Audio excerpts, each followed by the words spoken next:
Voilà, bonjour. Aujourd'hui, nous allons parler de U-Boot, qui est un bootloader dans les systèmes embarqués. Je pense qu'on peut dire que c'est le bootloader le plus répandu dans les systèmes embarqués.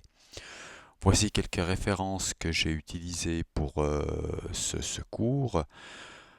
On va utiliser le NanoPi comme moyen de démonstration et le démarrage du NanoPi. Je rappelle ici le démarrage du NanoPi.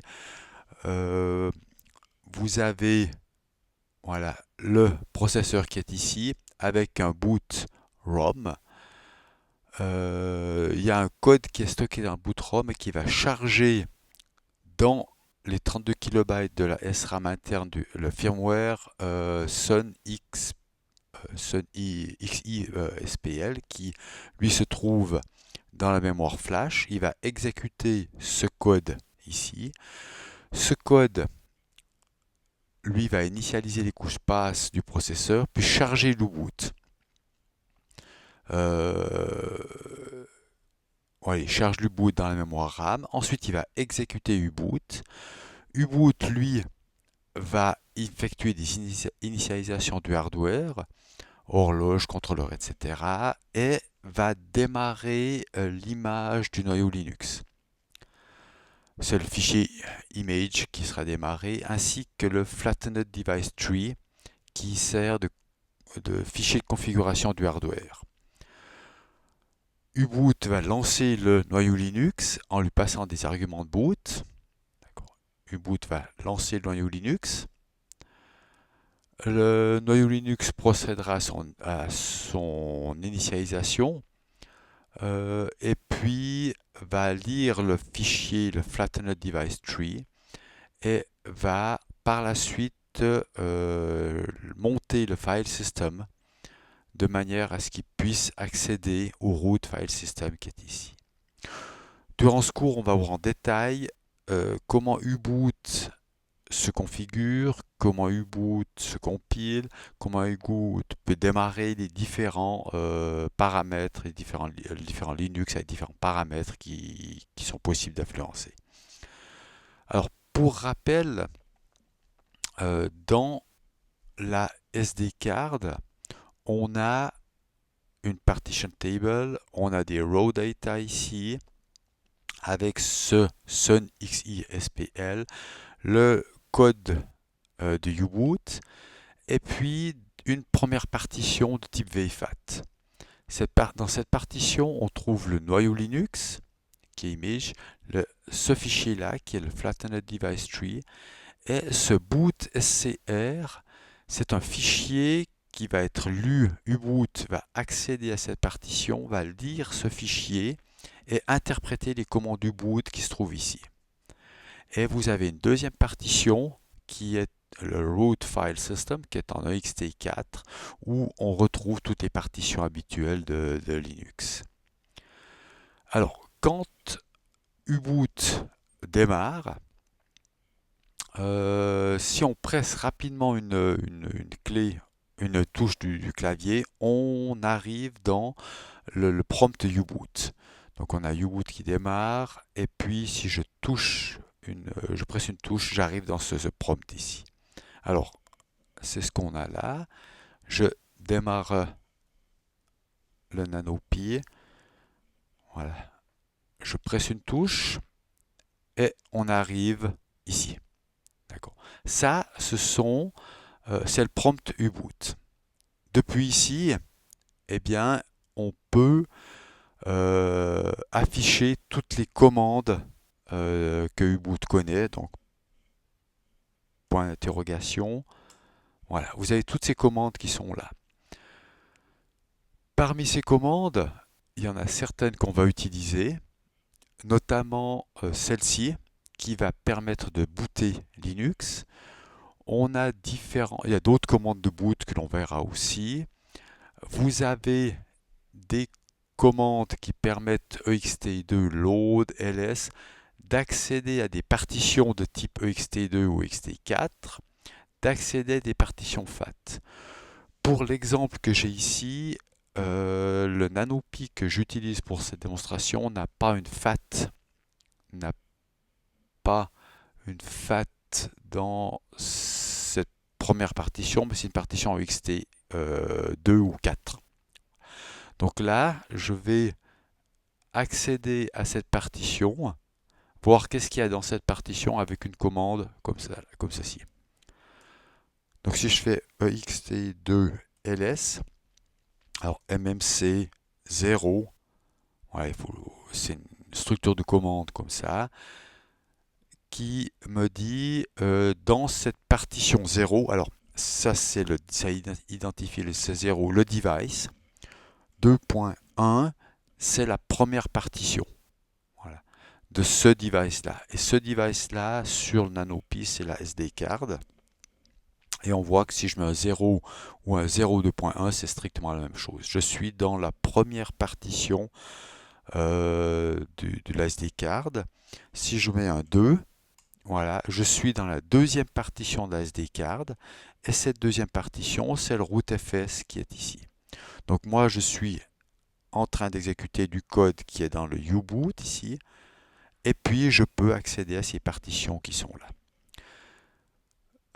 Si je mets 1, ah non, ici, oui, parce qu'on a sur le NanoPi, on a une mémoire MMC et MMC qui est formatée en FAT et qui est accessible, voilà, par l'identificateur 1. Avant, pour accéder à la SD card, c'était l'identificateur 0. Et on voit que sur cette EMC, on a ces fichiers qui sont là, un noyau Linux, et puis un root file system ici qui est compressé et qui peut être décompressé, etc.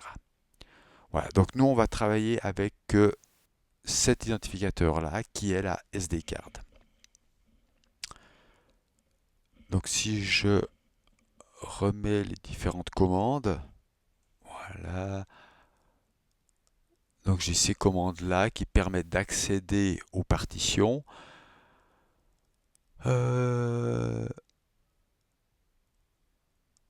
On voit qu'on a une commande ping qui permet de voir si on a un accès au réseau. On peut faire un boot par NFS, etc. Il y a différentes choses qui sont ici. On peut mettre en place des variables d'environnement.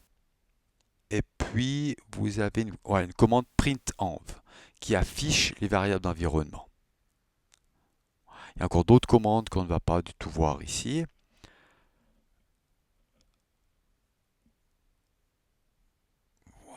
Voilà les commandes principales, celles que j'ai mentionnées avant, ext2ls qui permet d'accéder à la SD card avec ces identificateurs-là, la première partition ou la deuxième partition ici. Le point ici, c'est une erreur. Alors, quand je veux charger le noyau Linux, U-boot exécute cette commande-là, run boot cmd, qui va charger le noyau Linux et le démarrer. Cette commande, qu'est-ce qu'elle fait? Elle va chercher ce fichier boot scr qui est dans la première partition. Ici, si je reprends, voilà, c'est ce fichier-là qui est dans la première partition. Comment est-ce qu'on peut obtenir ce fichier bootSCR? C'est une commande mkimage avec différents paramètres qui sont ici et le fichier de base c'est celui-ci ici. Voilà. bootcmd qui est un fichier texte et ce fichier texte, cette commande mkimage rajoute juste une en-tête à ce fichier texte de manière à avoir un boot SCR. Alors, dans ce fichier texte, bootcmd, on a ces commandes-là. Cette env, celle-ci, avec ce paramètre bootarg. Ce paramètre-là est extrêmement important. Il sera transmis au noyau Linux avec ces informations-là. Et ça, c'est des boot parameters qui sont transmis au noyau Linux. Ça indique sur quelle console le noyau Linux va envoyer ses messages de boot, à quelle vitesse, quelle partition, dans quelle partition se trouve le root file system. Cette commande ici, alors ça, cette commande ici, le load fatload ou ext2 load si on a une partition, première partition de type ext2, qu'est-ce qu'elle fait? Voilà, cette fatload mmc0, vous avez la SD card avec la première partition qui est ici, où vous avez ces trois fichiers-là. Cette commande va prendre ce fichier, celui-ci, et copier ce fichier à cette adresse-là dans la mémoire RAM. Si je regarde kernel address, je fais un print env kernel address, j'ai cette valeur-là. Donc on va prendre ce fichier et le charger ici à cette adresse ici. Donc là, vous avez le noyau Linux qui va être mis dans la mémoire RAM. La deuxième commande va faire la même chose, mais avec le flattened device tree qui se trouve dans cette première partition. Ce fichier va être copié ici. Et ensuite, on a cette commande boot i, voilà, qui est là. Et cette commande-là va démarrer le noyau Linux qui se trouve ici. Il n'y a pas d'initial RAMFS, on utilisera ça dans un autre laboratoire. Et puis vous avez l'adresse du Flattened Device Tree. Alors, si on le fait, voilà, j'ai recopié voilà, ces commandes dans ce fichier-là. Donc ici, je peux mettre en place l'environnement.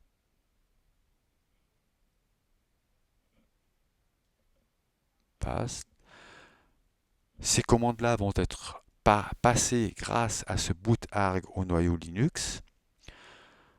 J'ai un ext2 load mmc 0.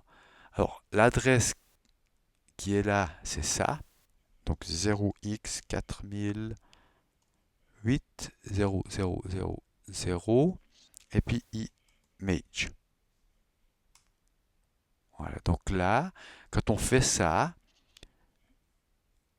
on va dans la SD card, prendre ce fichier-là et le copier en mémoire RAM. Et là, on voit qu'il y a ce nombre de bytes qui a été copié, etc. Maintenant, la même chose, ext2 load, mmc0, avec cette adresse ici, 0x4fa00000, ce nom de fichier.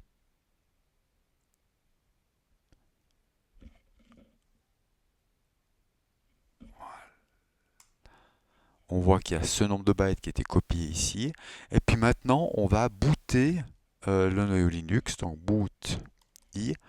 Alors 0x4008, 1, 2, 3, 4. Un tiret parce qu'il n'y a pas d'initial RAM file system. 0x4 fa0, 1, 2, 3, 4. C'est clair que ces adresses, c'est important de les taper juste. Voilà. Et ici, on a le noyau Linux qui démarre. Voilà. Si je remonte, voilà, j'ai le starting kernel. Et puis ici, on boot le noyau Linux. Et on arrive maintenant dans le Linux. ls / avec le root file system qui se trouve là. Voilà, ça c'est le processus de démarrage de Linux. Alors si maintenant je veux configurer U-Boot, on doit venir dans ce répertoire-là sans le tirer ici, Workspace Nano Build Root, et faire la commande make U-Boot menu config. Ensuite, si je veux compiler, on a deux possibilités. Je viens toujours dans ce répertoire-là. Il n'y a pas d'X3, c'est un nano. XU3, c'était l'ancien hardware qu'on utilisait. Donc ici, c'est Workspace Nano, Build Root, Make U-Boot Rebuild. Ou bien, je viens dans les sources de U-Boot et puis j'efface ce fichier-là. D'accord? Je suis toujours dans le répertoire Build Root et puis je fais un Make. Après la commande Make, il y a deux fichiers qui sont créés dans Output Image. Le fichier U-Boot ITB, on verra ce que c'est ce format ITB, et puis boot SCR qu'on vient de voir avant. Si je veux configurer U-Boot, donc c'est U-Boot menu config, voilà, on arrive dans une fenêtre telle que celle-ci où on peut configurer tout notre U-Boot. Quand on sauve, il génère un fichier .config. C'est comparable tout à fait au noyau Linux. Ce fichier, on peut le regarder, mais on ne doit surtout pas le modifier avec un éditeur. Pour le modifier, c'est en passant par cet environnement, ce make U-Boot menu config. Les répertoires d'installation, on a, rappelez-vous, dans ce répertoire-là, ce boot.cmd qu'on a utilisé précédemment. Ce boot.cmd, on rajoute un en tête et il vient un boot.scr qui se trouve dans Output Image. Et puis vous avez le U-Boot bin ITB qui est le U-Boot compilé avec quelques informations de plus. Alors ici, on a différents formats qui ont été introduits. FDT et FIT. Ces deux formats qui ont été introduits par le noyau Linux il y a un certain temps, c'était dans le kernel 2.6. Donc on avait le premier ici, Flattened Device Tree, qui permet de mettre dans un fichier la description hardware du système. Et Linux va lire ce fichier de manière à initialiser ses bases de données internes d'après le hardware sur lequel il tourne. Donc on a ça là, on a une description ici DTS, ce qui est un code source, un fichier texte, un utilitaire DTC, et ça transforme ce fichier-là en DTB. Et le fichier que l'on met que l'on copie, le Flattened Device Tree, c'est ce type de fichier-là qui va être là-dessus. Alors, U-Boot utilise la même technique. Il utilise un fichier DTS qui décrit le hardware, comme c'est comparable à ce que le kernel fait. Ce fichier pour le NanoPi se trouve dans ce répertoire-là. Voilà. Et puis si je l'affiche, vous avez ces informations qui sont ici. Donc on a vu le fichier Flattened Device Tree. Il y a cet autre fichier, ici FIT, Flattened Image Tree, qui a aussi été introduit par le noyau Linux et qu'on utilise. Par exemple, vous avez, voilà, celui-ci, le U-Boot, c'est un fichier de ce type-là. Alors, comment est-ce que ce fichier est fait? Alors,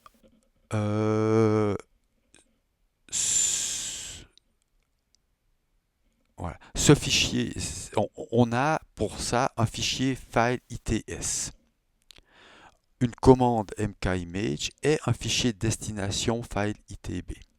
Ce fichier file ITS, à l'intérieur, c'est un fichier texte qui décrit les différents fichiers qu'il va utiliser.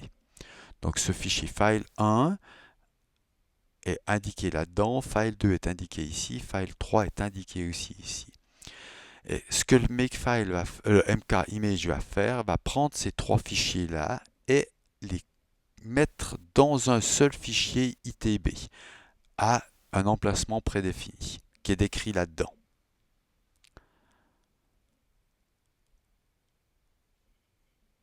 Voilà. Voilà, ce fichier-là, alors pourquoi est-ce qu'il est introduit? Parce qu'il permet plus de flexibilité pour le management de ces images-là.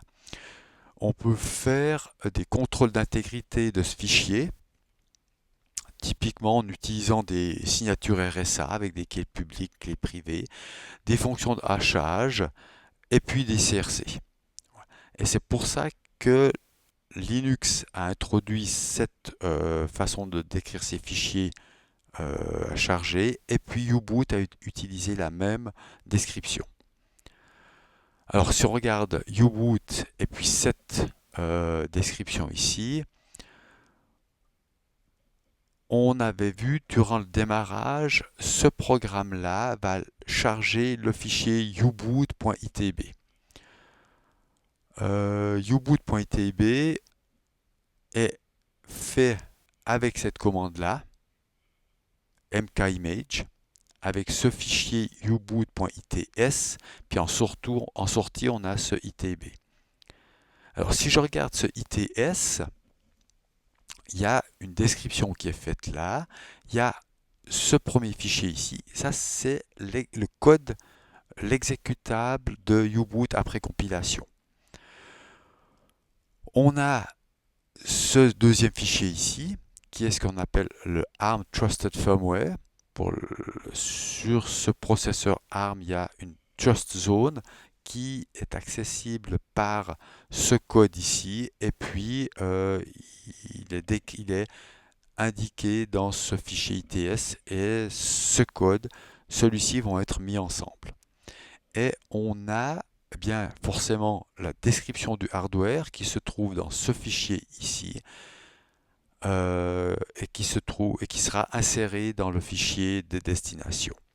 Et après, il y a tout un langage qui permet de décrire ça là. Donc ici, on a le fichier destination uboot.itb, et ce fichier de destination, eh bien, il est composé de trois fichiers: le code source, U-Boot code, le code exécutable, pardon, la Trust Zone, et puis le Flattened Device Tree, qui est ici. Et hop, avec ce fichier de description que l'on vient de voir, on aura ce fichier-là qui va être créé. Voilà, un petit peu plus en détail. On a les sources de U-Boot, on a un makefile, on a un exécutable U-Boot, on a ce programme Obfscopy qu'on va voir après, on va voir tout de suite à quoi ça correspond. Ce programme-là génère ce fichier ici. Ce fichier ici, eh bien, on vient de le voir, est utilisé par uboot.its avec ces ces autres fichiers qui sont là. La commande mkimage va générer celui-ci. Celui-ci va être copié avec le programme dd dans la RAM à un emplacement prédéterminé.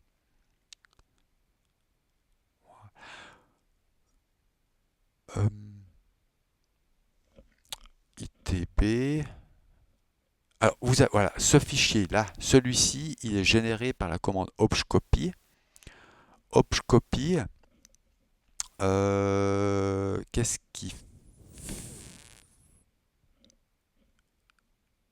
Voilà.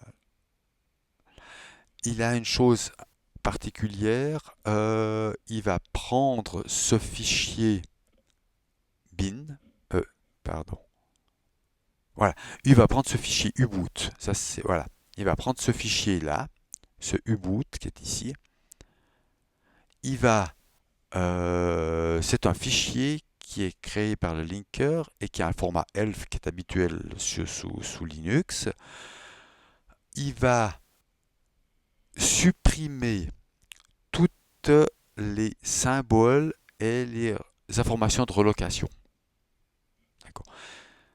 Ça veut dire que il n'y a plus de symboles qui se trouvent dans ce fichier-là. Pour faire le reverse engineering de ce fichier-là, ça sera beaucoup plus difficile parce qu'il n'y a plus de noms de variables ou de méthodes. Il n'y a plus que des adresses qui sont indiquées, et ça permet de renforcer la sécurité de de U-Boot. Voilà, ça c'est cette partie ici. Hop, je copie. Si je veux modifier les compilations du boot, donc on est dans cette partie ici. J'ai U-Boot, j'ai le Makefile, je génère ça. On peut influencer avec la commande, on peut influencer les options de compilation. Pour faire ça,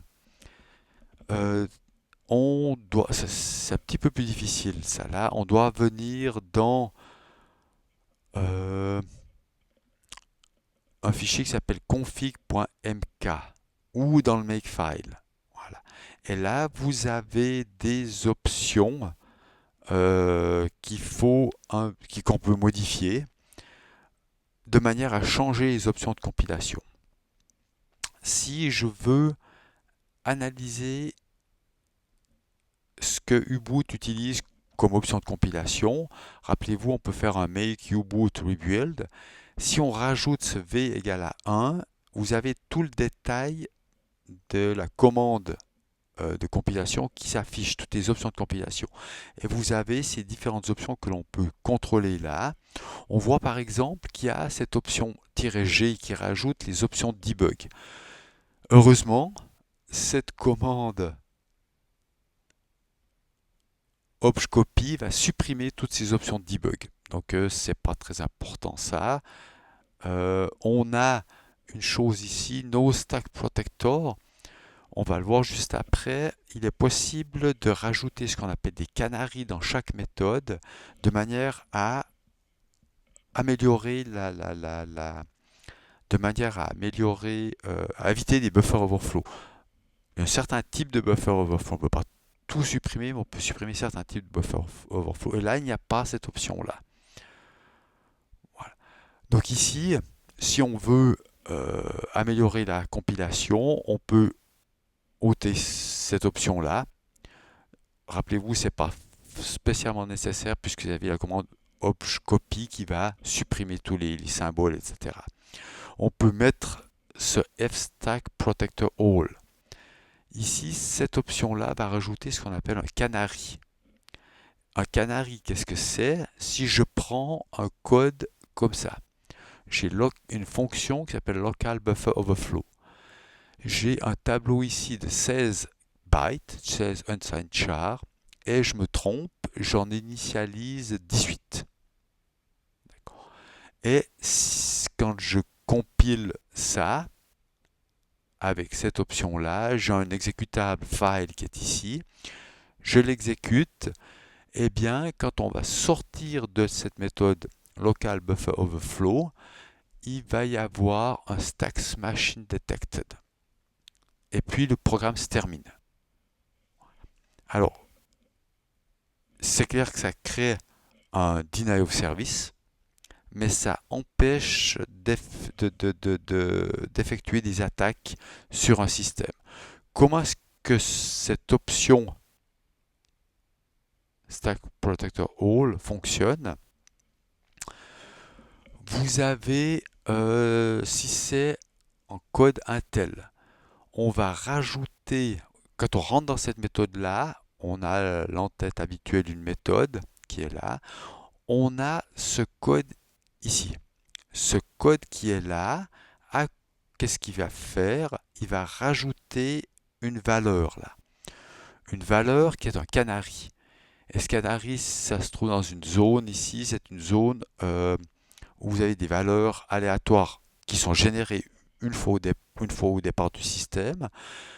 Et ces valeurs sont aléatoires et restent constantes tout le long, tant que le système est activé. Donc on va prendre ces canaries, on va le mettre ici, c'est une valeur random qui est là. On a val qui est ici. Si val vaut 16 bytes hexadécimaux, hop, si je dépasse ça, je vais écraser la valeur du canary qui est là. Et lorsqu'on sort de la méthode, c'est ce qui est ici, on va recontrôler est-ce que le canary qui est ici est toujours égal à la valeur qui est là. Si c'est le cas, ça veut dire qu'il n'y a pas eu de débordement, d'effacement du canary. Donc, il n'y a pas eu d'overflow ici, et puis le programme va pouvoir continuer. On remarque une chose, si j'avais deux tableaux dans ce code qui est là, j'ai deux tableaux, val et puis val2. Si val2 est en dessous de val ici, val2 dépasse, écrase val là, sans modifier le canary, on ne détecte pas l'overflow. Et pourtant, il y en a bien un qui est fait là. Donc ça détecte une partie des problèmes qui peuvent survenir. Voilà. Si je fais la même chose, mais pour un processeur ARM, vous avez ces méthodes-là qui sont données. Chose qui, on peut faire ce qu'on appelle, vous avez un programme ELF, qui est le format standard Linux, on peut stripper un programme. Ça va supprimer toutes les informations de debug, tous les symboles, et ça permet de rendre le reverse engineering d'un code plus difficile. Donc vous avez par exemple cette commande-là sur le U-boot, le code U-boot, qui va, si je compile, voilà, je désassemble U-boot, je vois ces symboles qui sont là. Si je fais un strip de ça, après je désassemble le même programme, eh bien je vois que c'est beaucoup plus difficile d'interpréter ce qui est fait là-dedans. Voilà. Avec un simple debugger comme ça. Vous avez d'autres debuggers qui sont beaucoup plus intelligents, d'autres désassembleurs qui sont beaucoup plus intelligents que Opjump, qui vont donner plus d'informations, mais néanmoins, si on met le strip, ça limite fortement, ça empêche le désassemblage. Voilà. Vous avez strip qui, cette commande opcopy va automatiquement faire la même chose que le strip qui est ici.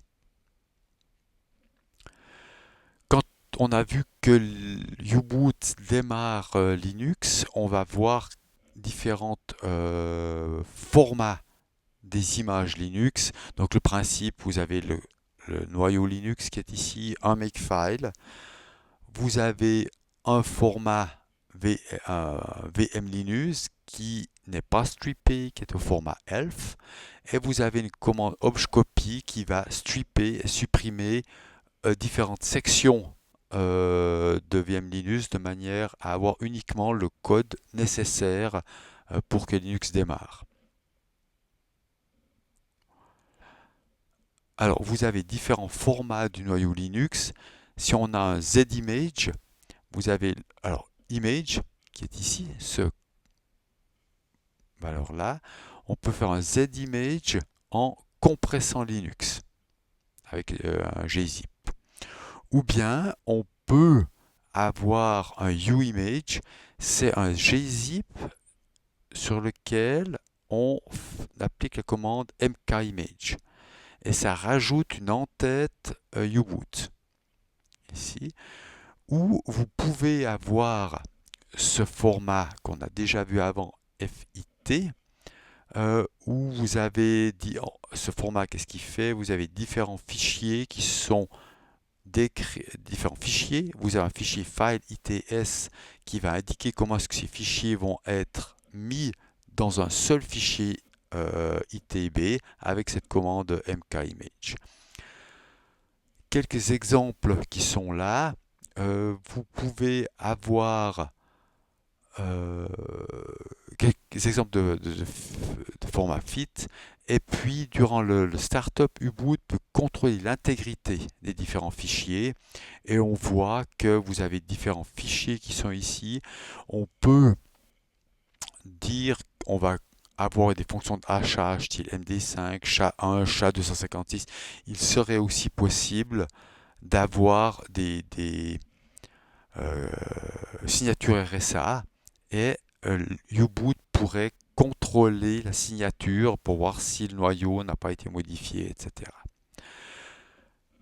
Suivant les différents formats du noyau Linux, on doit utiliser différentes commandes. Boot-i va charger une image.